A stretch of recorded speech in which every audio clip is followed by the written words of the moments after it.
बिस्मिल्लाहिर्रहमानिर्रहीम। स्टूडेंट्स, हम class 11 chapter number 7 लेके चल रहे हैं और आज की इस वीडियो में हमारे पास टॉपिक है सिंपल पेंडुलम।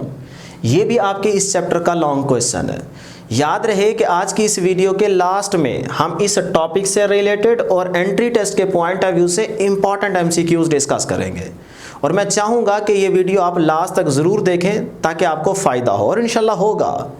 डियर स्टूडेंट्स, अगर आपको याद हो क्लास 10th में भी आप सिंपल पेंडुलम पढ़ के आ रहे हैं और वहाँ पे आपने ये बात की थी कि सिंपल पेंडुलम की मोशन सिंपल हार्मोनिक मोशन ही है। तो आज की इस वीडियो में हम जो सिंपल पेंडुलम का टॉपिक डिस्कस करने जा रहे हैं इसको थोड़ा डिटेल में देखेंगे।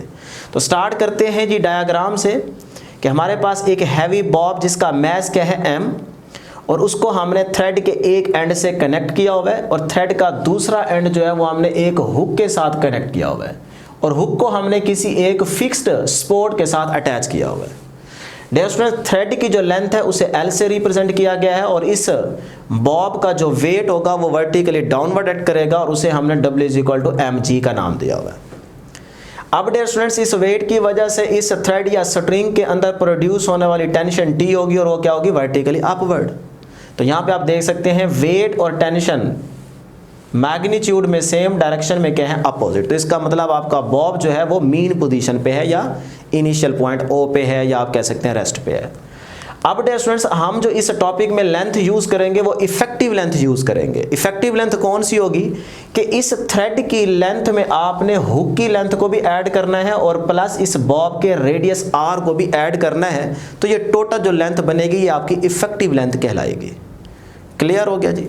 अब डियर स्टूडेंट्स, हम चाहते हैं कि ये पॉइंट A से पॉइंट B पे आए बॉब, तो हम क्या करेंगे, इस बॉब पे एक्सटर्नल फोर्स अप्लाई करेंगे और इसको डिस्प्लेस कराएंगे पॉइंट A से पॉइंट B पे। अब जैसे ही एक्सटर्नल फोर्स की वजह से पॉइंट B पे पहुंचेगा तो आप ये बात पीछे पढ़ के आ रहे हैं कि एक्सटर्नल फोर्स के रिमूव करने से बॉडी एक्सट्रीम पे नहीं रुकेगा बल्कि मीन की तरफ भागेगा ड्यू टू रिस्टोरिंग फोर्स। तो ये बात आप बिल्कुल ठीक जानते हैं। अभी आप लेट करें कि जब आप पॉइंट B पे मौजूद होंगे तो अभी भी इस बॉब का जो वेट होगा वो वर्टिकली डाउनवर्ड एक्ट करेगा W = mg और यहाँ पे जो टेंशन होगी वो अलोंग द स्ट्रिंग होगी और उसे हमने T से रिप्रेजेंट किया हुआ है। अब गौर करें डियर स्टूडेंट्स, वेट और T डायरेक्शन में क्या है, डिफरेंट। तो इसका मतलब ये तो कैंसिल नहीं हो सकते ना एक दूसरे से। तो अब ये वेट अपने दो कंपोनेंट्स में डिवाइड हो जाएगा। तो हमने वेट को दो कंपोनेंट्स में डिवाइड कर दिया, एक कंपोनेंट बन गया mg cos थीटा और एक बन जाएगा mg sin थीटा। अब ये कंपोनेंट mg sin थीटा क्यों है, क्योंकि अगर ये एंगल थीटा बन रहा है तो ये वाला एंगल भी थीटा होगा, तो थीटा के सामने वाला क्या होगा, साइन। ठीक है, तो ये बन गया mg sin थीटा। इसी mg sin थीटा को स्टूडेंट्स मैंने यहाँ पे ड्रा किया हुआ है, mg sin थीटा पैरेलल है ना, तो आप यहाँ पे ड्रा करना चाहें आपकी मर्जी, यहाँ पे ड्रा करना चाहें आपकी मर्जी। तो mg sin थीटा और दूसरा कंपोनेंट क्या है, mg cos थीटा। अब स्टूडेंट्स mg cos थीटा और t पे गौर करें, t और mg cos थीटा डायरेक्शन में क्या है, अपोजिट, मैग्नीट्यूड में सेम। तो इसका मतलब ये एक दूसरे से कैंसिल हो जाएंगे।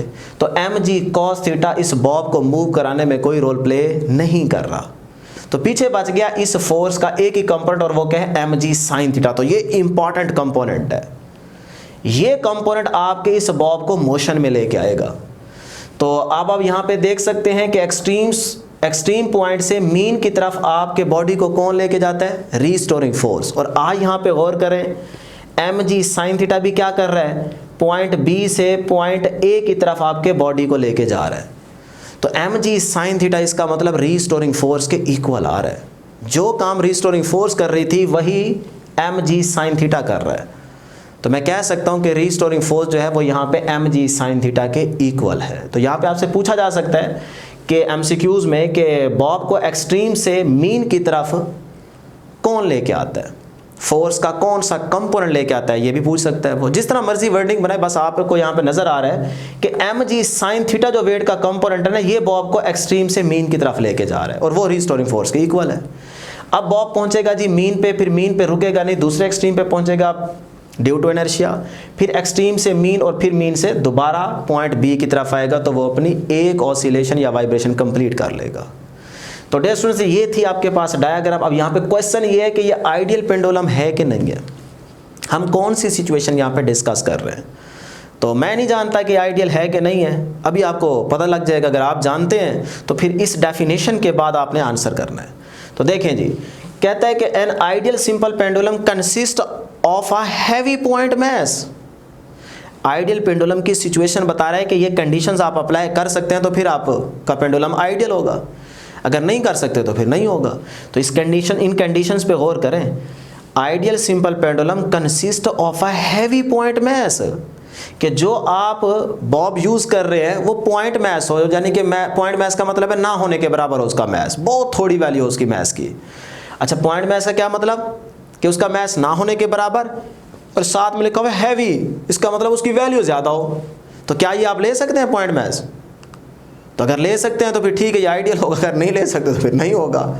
तो मैं तो नहीं ले सकता। आगे देखें, body suspended bye a weightless, second condition weightless, inextensible and perfectly flexible string from a rigid support about which it is free to oscillate।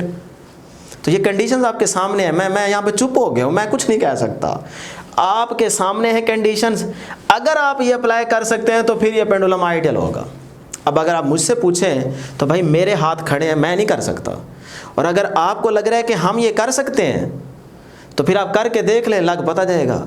ठीक है, तो मेरा जो जवाब है ना वो ये है कि in reality we can never construct a simple pendulum according to the definition, कि हम आइडियल पेंडुलम जो है वो यहाँ पे कंस्ट्रक्ट नहीं कर सकते, क्योंकि हमारी डेफिनेशन के अकॉर्डिंग ये चीज़ें हम नहीं कर सकते।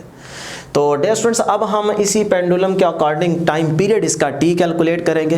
तो आप दो बातें यहाँ पे जानते हैं कि हमारे पास दो इंपॉर्टेंट कंपोनेंट्स आ रहे थे, एम जी कॉस थीटा और एम जी साइन थीटा। तो मैंने वही पॉइंट यहाँ पे डिस्कस किया हुआ है कि two components of the weight, number 1 m ji cos theta और नंबर 2 क्या है, एम जी साइन थीटा।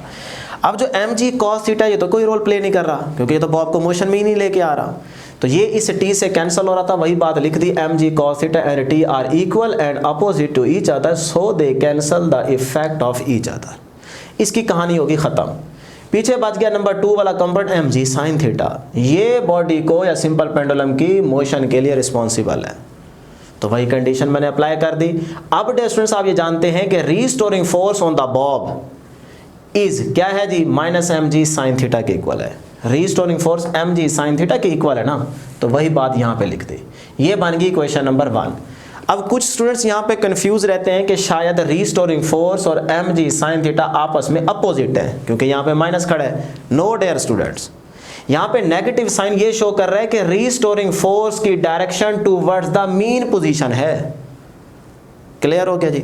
अब डियर स्टूडेंट्स, इक्वेशन 1 के बाद हमारा टारगेट क्या है, टाइम पीरियड टी को फाइंड आउट करना। तो उसको फाइंड आउट करने के लिए हम according to Newton second law को यूज करेंगे। F is equal to m में इक्वेशन बन गई 2, इक्वेशन 1 और इक्वेशन 2 में देखें फोर्स, यहाँ पे भी फोर्स, तो दोनों इक्वेशंस को कंपेयर करें। कंपेयर करते ही आपके पास इक्वेशन बनेगी m a is equal to minus M G sine theta. तो यहाँ से एम से कैंसिल हो जाएगा, एम से कैंसिल हो जाएगा और यहाँ से रहेगा A is equal to minus G sine theta. अब यहाँ से बड़ी इंपॉर्टेंट बात स्टार्ट होने जा रही है, गौर करना, जो सो रहे हैं वो थोड़ा सा जाग जाए। कहता है for small value of theta, theta की स्मॉल वैल्यू के लिए ये जो साइन थीटा है ये थीटा के इक्वल हो जाएगा। अब ये कंडीशन आप अप्लाई करें तो अपने प्रूफ तक पहुंच पाएंगे। अब मेरा यहाँ पे आपसे क्वेश्चन है कि अगर मैं ये कंडीशन अप्लाई ना करूं तो फिर क्या होगा, क्या मेरा ये प्रूफ नहीं होगा? मेरा क्वेश्चन क्या है कि अगर मैं ये कंडीशन अप्लाई ना करूं तो क्या फिर ये टॉपिक मेरा कंप्लीट नहीं होता, मैं टाइम पीरियड को कैलकुलेट नहीं कर सकता? तो मैं चाहूँगा कि आप यहाँ पे वीडियो को पॉज करें और पहले इस क्वेश्चन का आंसर करें। क्या कह रहा हूँ मैं कि हम कंडीशन इस टॉपिक में अप्लाई कर रहे हैं for small value of theta, sine theta nearly equal to theta. इस साइन थीटा को हम थीटा बना रहे हैं और मैं अगर कह दूं कि sine theta not equal to theta, यानी कि अगर साइन थीटा थीटा के इक्वल मैं ना करूं तो फिर क्या हो जाएगा, इसका जवाब करें आप। तो मैं चाहूँगा कि आप फटाफट इसका कमेंट सेक्शन में आंसर करें और फिर हम इससे आगे चलते हैं। चलें जी, तो आपका टाइम ज़ाया नहीं करते, आप अपना वीडियो को पॉज करके ईमानदारी से आंसर कर सकते हैं। अब स्टूडेंट ज़रा गौर करना कि अगर sine theta nearly equal to theta हम कह रहे हैं, तो इसका मतलब है कि हमारी जो मोशन है ना ये सिंपल हार्मोनिक रहेगी। और अगर मैं ये कंडीशन अप्लाई कर दूं कि sine theta not equal to theta, मैं साइन थीटा को थीटा के बराबर ना करूं ना, थीटा की स्मॉल वैल्यू ना लूं, तो फिर याद रखिएगा ये जो मोशन है ना ये सिंपल हार्मोनिक नहीं रहेगी, ऑसिलेटरी तो रहेगी, ऑसिलेटरी होगी, सिंपल हार्मोनिक नहीं रहेगी। अब मैं क्योंकि सिंपल पेंडुलम को कह चुका हूं कि ये सिंपल हार्मोनिक मोशन होती है, तो इसीलिए सिंपल हार्मोनिक रहे तो इसके रहने के लिए ये कंडीशन आपको लगानी पड़ेगी। अगर आप कहेंगे कि sine theta not equal to theta, तो फिर याद रहे कि ये मोशन ऑसिलेटरी तो है लेकिन सिंपल हार्मोनिक नहीं रहेगी फिर, इसीलिए आप ये कंडीशन अप्लाई करेंगे। ठीक हो गया जी।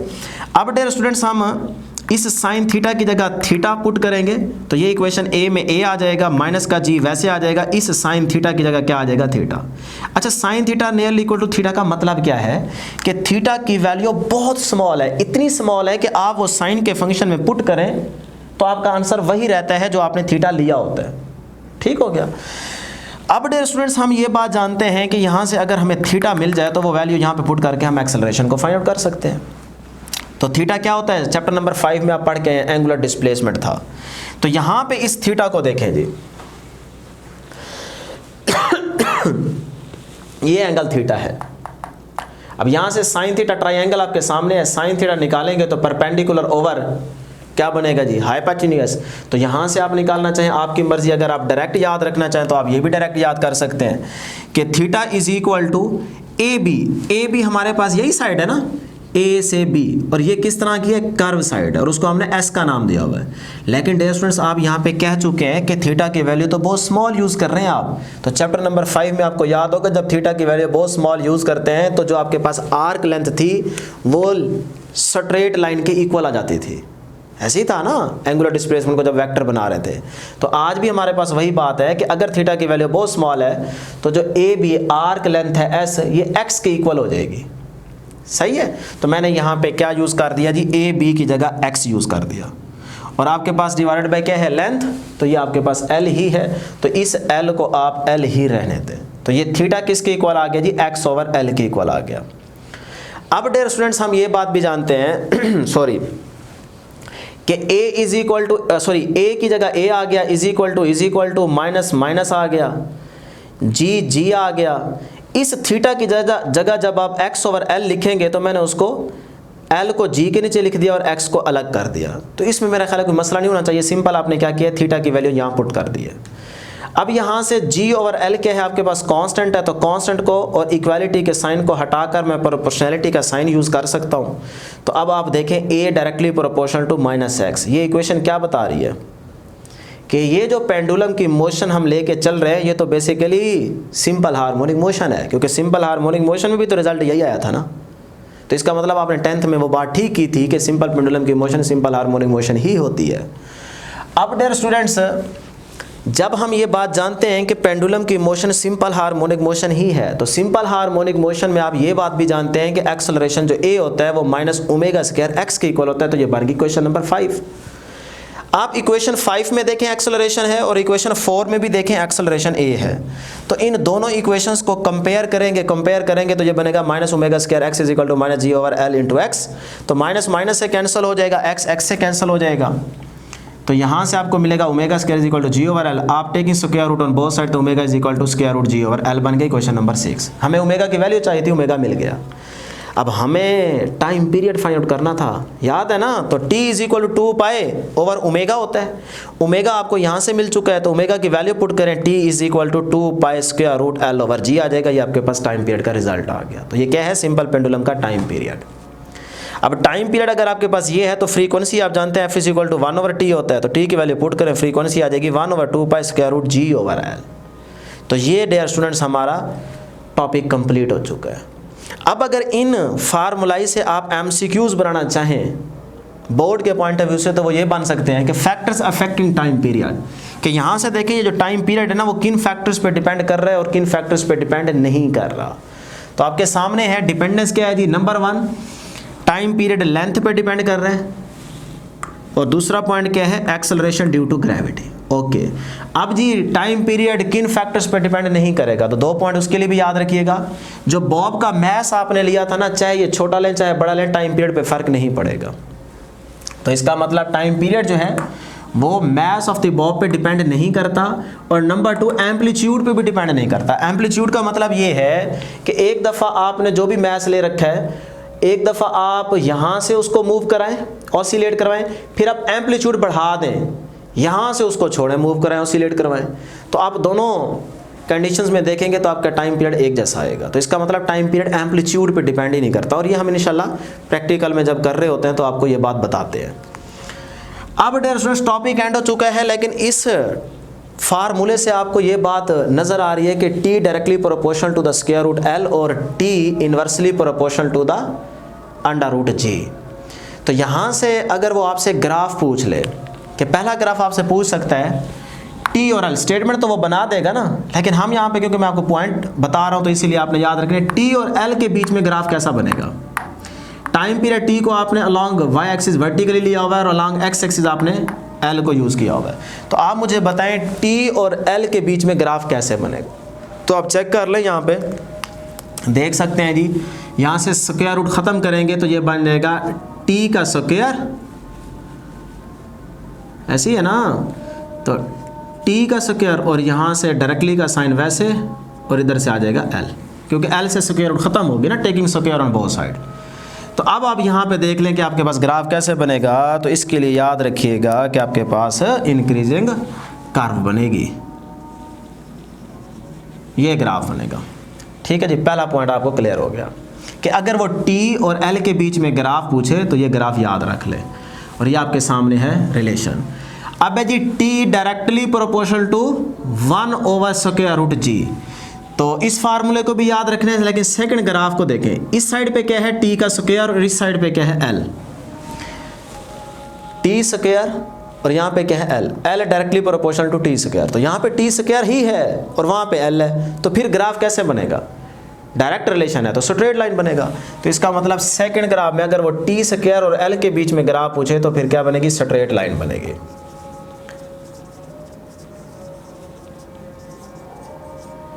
इसी तरह डियर स्टूडेंट यहाँ पे गौर करें, t और स्क्वायर रूट l है, t और स्क्वायर रूट l है, तो अब ग्राफ कैसे बनेगा, t और square root l direct relation है, फिर स्ट्रेट लाइन ग्राफ बनेगा।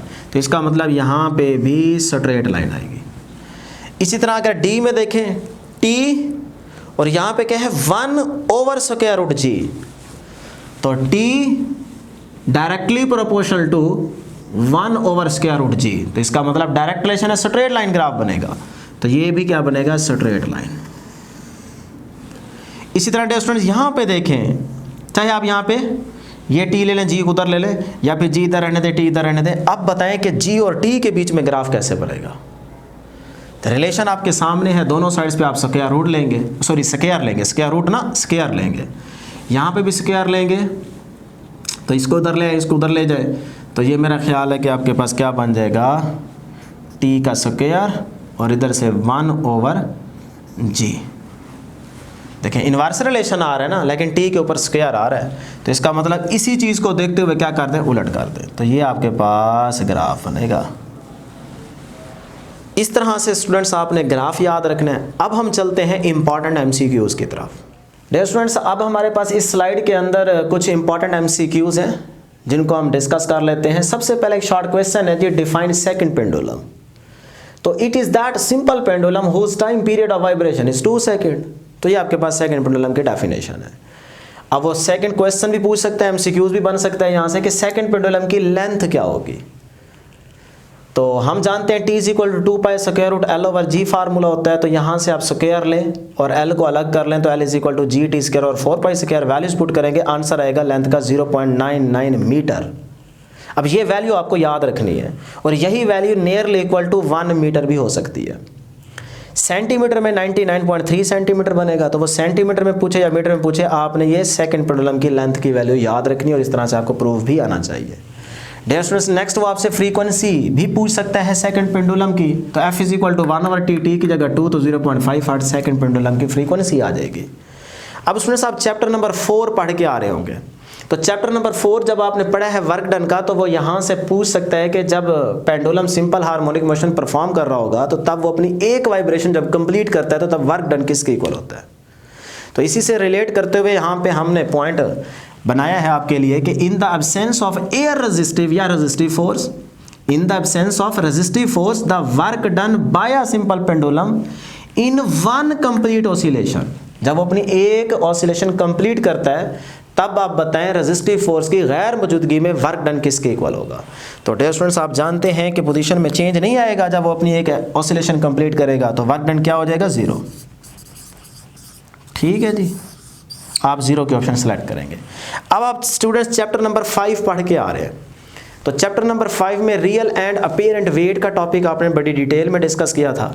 तो वहाँ पे 4 केसेस आपने डिस्कस किए थे कि जब लिफ्ट रेस्ट पे होती है या एलिवेटर, और सेकंड केस था कि जब वो अपवर्ड मूव कर रही है और जब डाउनवर्ड मूव कर रही है और जब फ्री फॉल मूव कर रही है।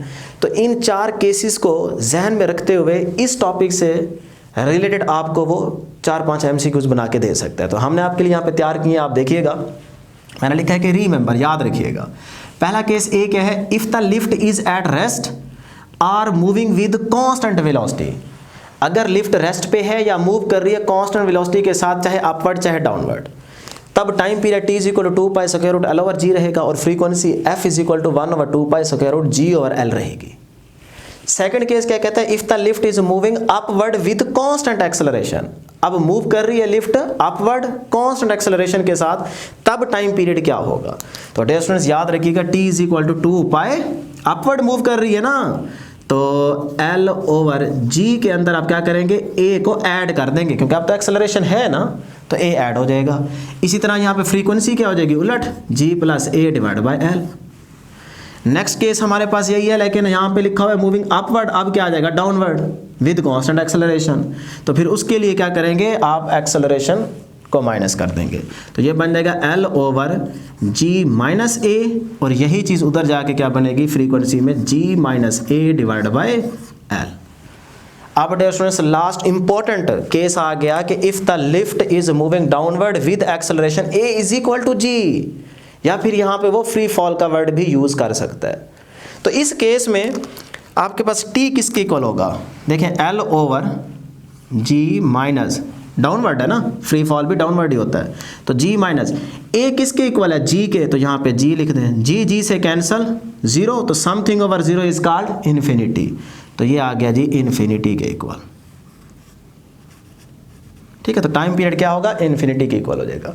फ्रीक्वेंसी क्या होगी, तो इसको उलट कर देंगे, 0 ओवर L आ जाएगा, तो 0 ओवर समथिंग, आंसर 0 ही रहेगा, तो फ्रीक्वेंसी क्या हो जाएगी, 0 हो जाएगी। अब यही केस कहीं और कंडीशन में भी पूछा जा सकता है। सोचें टाइम पीरियड इन्फिनिटी और कहाँ हो सकता है, सोचें ज़रा, शाबाश, वीडियो को पॉज करें और सोचें।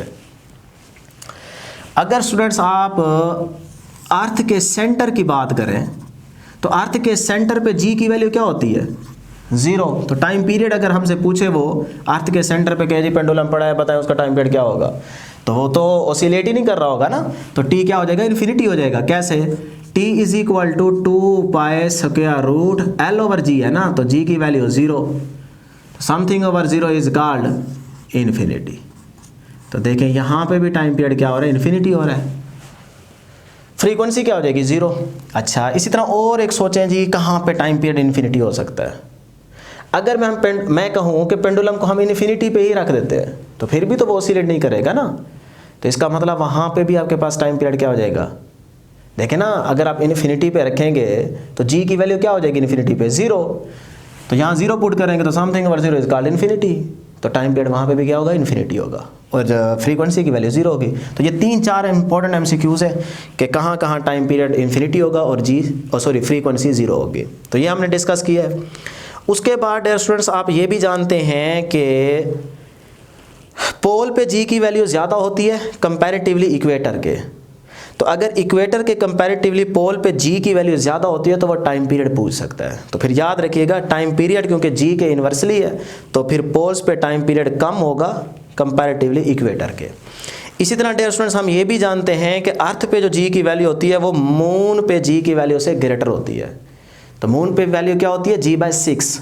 तो इस तरह अगर अर्थ पे जी की वैल्यू ज़्यादा है मून के कंपैरेटिवली, तो फिर टाइम पीरियड मून पे ज़्यादा होगा अर्थ के टाइम पीरियड से। तो ये भी आपने छोटी छोटी MCQs या बातें याद रखनी है। लास्ट में यहाँ पे एक MCQs देखते हैं जी जो रह गया इंपॉर्टेंट, कि लेट करें स्टूडेंट्स अगर हमारे पास एक सिस्टम है जो कि ऑसिलेट कर रहा है, कोई बॉक्स टाइप, उसको हमने कनेक्ट किया हुआ है हुक के साथ और हुक को हमने किसी स्पोर्ट के साथ अटैच किया हुआ है और उस बॉक्स को हम ऑसिलेट करवा रहे हैं, लेकिन बॉक्स के अंदर लेट करें कि एक स्टूडेंट, चाहे वो मेल चाहे फीमेल, ठीक है, क्योंकि आप देखने वालों में से कुछ गर्ल्स भी देख रही होंगी ये टॉपिक और कुछ बॉयज़ भी देख रहे होंगे, तो हो सकता है आप में से ही कोई हो, तो वो उस बॉक्स के अंदर बैठा है। अब सिस्टम क्या कर रहा है, ऑसिलेट कर रहा है। जब वो बैठा होगा तो उसका कहीं ना कहीं सेंटर लाई कर रहा होगा और हम जो इफेक्टिव लेंथ लेते हैं वो उस सिस्टम के सेंटर से लेते हैं और प्लस उस हुक की लेंथ को भी ऐड करते हैं। तो जो टोटल लेंथ होती है वो हमारे लिए इफेक्टिव होती है। देखें ना, बॉब का रेडियस और थ्रेड की लेंथ और हुक की लेंथ ऐड करेंगे तो इफेक्टिव लेंथ बनती है ना, शुरू में हम आपको बता के आ रहे हैं। तो अब पूरे सिस्टम की जो इफेक्टिव लेंथ होगी उससे मुराद के सिस्टम के सेंटर से लेके जहां से उसको अटैच किया गया टोटल लेंथ इफेक्टिव लेंथ होगी। तो उस स्टूडेंट का बॉक्स के अंदर जो बैठा है कहीं ना कहीं सेंटर बन रहा होगा सिस्टम का, तो उस टाइम हम टाइम पीरियड टी को कैलकुलेट कर लेते हैं। अब यहाँ तक हो गया, लेकिन जो मैं क्वेश्चन करने लगा हूँ इसको ज़रा समझें। MCQs में वो ये कहेगा कि इसको कंपेयर करेगा क्या, कि यही सिस्टम ऑसिलेट कर रहा है लेकिन इस बॉक्स के अंदर बैठे हुए स्टूडेंट को हम स्टैंड कर देते हैं, खड़ा कर देते हैं। जैसे ही हम उसको खड़ा करें और फिर वही सिस्टम ऑसिलेट कर रहा हो, तो बताओ अब टाइम पीरियड क्या हो गया? टाइम पीरियड पहले से कम हो गया, ज़्यादा हो गया या कांस्टेंट रहेगा? कि उस बॉक्स के अंदर चाहे स्टूडेंट बैठा रहे चाहे खड़ा हो जाए, क्या टाइम पीरियड पे फ़र्क नहीं पड़ेगा? अब वो ये MCQs पूछ सकता है। मैं स्टेटमेंट नहीं लिख रहा क्योंकि लेंथी हो जाएगा, आपको पॉइंट क्लियर हो गया होगा। तो जब वो स्टूडेंट उस बॉक्स के अंदर बैठा है तब भी कुछ ना कोई टाइम पीरियड था, अब हमने उसको कहा जी खड़े हो जाओ, अब भी सिस्टम ऑसिलेट कर रहा है, तो बताओ अब जब वो खड़ा हुआ तो टाइम पीरियड पे क्या फ़र्क पड़ेगा? तो डियर स्टूडेंट्स याद रखिएगा, जब वो खड़ा होगा स्टूडेंट तो उस सिस्टम का सेंटर वेरी कर गया होगा। तो जैसे पहले बैठा था सेंटर नीचे बन रहा होगा तो लेंथ ज़्यादा थी, अब जैसे ही वो खड़ा होगा उस बॉक्स के अंदर तो सेंटर ऊपर आ जाएगा, लेंथ कम हो जाएगी। तो लेंथ के कम होने से टाइम पीरियड कम हो जाता है। तो इसका मतलब जब वो उस बॉक्स के अंदर खड़ा होगा तो टाइम पीरियड डिक्रीज कर जाएगा। ठीक हो गया। इसी तरह डियर स्टूडेंट्स अब मैं एक और क्वेश्चन भी आपको देता हूँ, वो भी आप सोचिएगा कि उसी एक बॉक्स के अंदर एक स्टूडेंट बैठा हो और एक खड़ा हो, तब वो सिस्टम अगर ओसिलेट कर रहा हो, तब बताएं टाइम पीरियड पे क्या फ़र्क पड़ेगा? सेम रहेगा, इंक्रीज हो जाएगा, डिक्रीज हो जाएगा, क्या हो जाएगा? ये आपने सोच के मुझे कमेंट सेक्शन में बताना है। लेकिन एक यहाँ पे MCQ जो हमने असल में डिस्कस करना था वो ये है कि लेट करें जी हमारे पास हॉलोस्फेयर है, अभी ये क्लोज ही है और इसको हमने ना इसके अंदर वाटर सारा पुट किया हुआ है, वाटर से इसको भर दिया, इसके अंदर सारा पानी ही पानी है और इसको हमने क्लोज कर दिया है। अब हम जब इसको ऑसिलेट करवाएंगे तो जब ये सिंपल हार्मोनिक मोशन को परफॉर्म कर रहा होगा तो लेट करें कि यहाँ से हम छोटा सा एक होल कर देते हैं, ये होल हो गया। अब आपको पता है सिस्टम ऑसिलेट कर रहा है तो इस होल से आहिस्ता आहिस्ता पानी नीचे जा रहा होगा। तो अब वो आपसे पूछेगा कि जैसे ही आपने होल किया तो उस दौरान टाइम पीरियड पे क्या फ़र्क पड़ेगा? तो स्टूडेंट्स याद रखिएगा, जैसे ही पानी यहाँ से निकलना स्टार्ट करेगा ना, तो ये देखें ये ऐसे चलते चलते चलते चलते ये पानी सारा नीचे जा रहा है, तो सिस्टम की लेंथ क्या हो रही है? बढ़ रही है, क्योंकि सेंटर तो वेरी कर गया होगा ना, क्योंकि इतनी बड़ी लेंथ आ जाएगी, पता नहीं ये कहाँ तक नीचे जाता है। तो ओवरऑल सिस्टम की लेंथ बढ़ गई है, तो लेंथ के बढ़ने से टाइम पीरियड भी बढ़ जाता है। तो इसका मतलब जैसे ही पानी इस होल से बाहर निकलना स्टार्ट करेगा तो हम कहेंगे कि टाइम पीरियड इंक्रीज हो रहा होगा। अब जब ऑसिलेट करते करते करते सारा पानी ख़त्म होता जाएगा, आहिस्ता आहिस्ता ख़त्म होते होते होते होते होते हो बिल्कुल एंड हो जाएगा, कोई आखिरी एक आध बूंद गिर रही होगी, तब टाइम पीरियड क्या हो जाएगा? तो जाहिर सी बात है तब तो लेंथ आपकी ऊपर आ चुकी होगी ना, अब तो लेंथ पानी नीचे जा ही नहीं रहा, तो जो बचा कुछ ही एक आध बूंद होगी वो गिरेगी। तो इसका मतलब ओवरऑल लेंथ क्या हो गई है? कम। तो जब लेंथ कम होगी तो इसका मतलब आपके पास टाइम पीरियड डिक्रीज हो जाएगा।